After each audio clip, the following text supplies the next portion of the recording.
As meanwhile, incoming FCC Chair Brendan Carr is ready to dismantle the censorship cartel, in his words, and restore free speech rights for everyday Americans. Dr. Jordan Peterson exhales because he knows about censorship firsthand, having dealt with it himself in 2 countries. He's also the author of a brand new book, quote, We Who Wrestle with God. Dr. Peterson and his brilliant daughter, Mikhaila, talk about that and more. Dr. Peterson, when people talk about censorship, I think about you right away and stuff that you've been suffering from and what Elon Musk was able to do. Unmask the censorship that's been taking place for years, whether it's the laptop or whether it's the pandemic.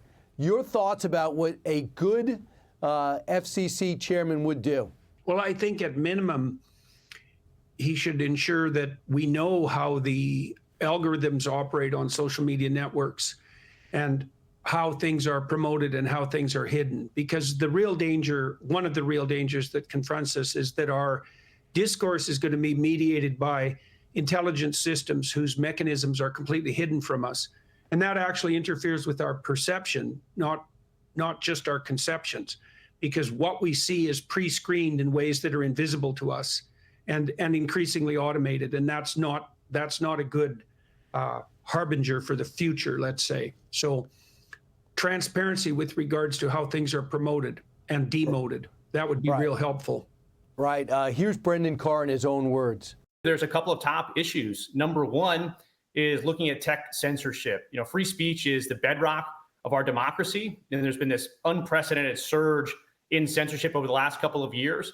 And we need to restore Americans' First Amendment rights. Number two is to look at our approach to media. I think the status quo, particularly when it comes to legacy media, needs to change. Mikhaila, I'm sure you could see eye to eye with that. When I just saw a new study by Pew Research that said 30% of young people get their news from influencers online. Yeah, I mean, that we also have a bit of a problem with how many people get their news from TikTok, because we don't even know how the TikTok algorithm works and whether news is getting pushed onto that. So, I mean, transparency there would be good, but hopefully this guy can bring about some change. Dr. Peterson, it's not was not unpredictable, but when he invited journalists in like Matthew Schellenberger and Matt Taibbi, when he bought Twitter to expose the Twitter files, and he saw the manipulation from the FBI to people like Adam Schiff, that got him on the bad list with everybody. He teams with Trump. He's off that bad list, wouldn't you say? Yeah, well, it turns out that Elon Musk knew what he was doing when he bought Twitter. He's generally a bad man to bet against, I would say.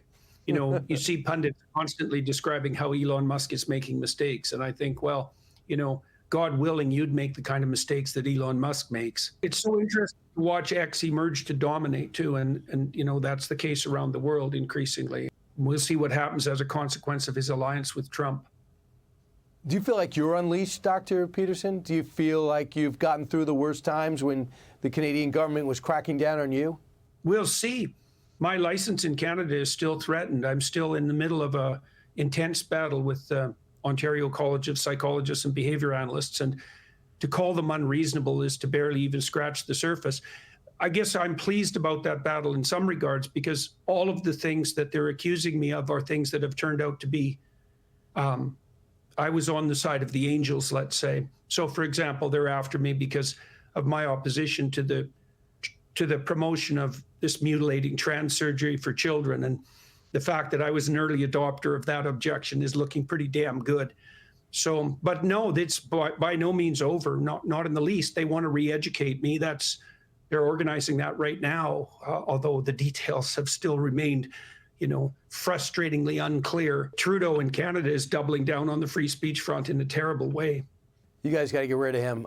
Real quick, Mikhaila, what's it like watching your dad go through this, knowing he's probably the smartest person you've ever met? And I could say that from an outsider, and you could say it from a biased perception and be 100% correct. Was that tough for you to see? I can't even describe how stressful it was, especially, you know, our views of mainstream media changed during that period when we saw that they were publishing lies about my dad. But every time something negative came out, it changed people's perception of my family around us, which was awful. So it was incredibly stressful. I would say you know, Dad's still in the midst of it with the college in Canada, and Canada is not heading in a positive direction like America is. But at least people are more wary, I think, of what they read online. So our lives, I would say, have gotten much less stressful than they were a couple of years ago. I think we could kind of feel the tide turning about a year ago, that being pro freedom of speech and talking about trans issues, that started to get less like offensive. So Right. I'm more positively probably inclined than my dad. I'm Steve Ducey. I'm Brian Kilmeade. And I'm Ainsley Earhart. And click here to subscribe to the Fox News YouTube page to catch our hottest interviews and most compelling analysis.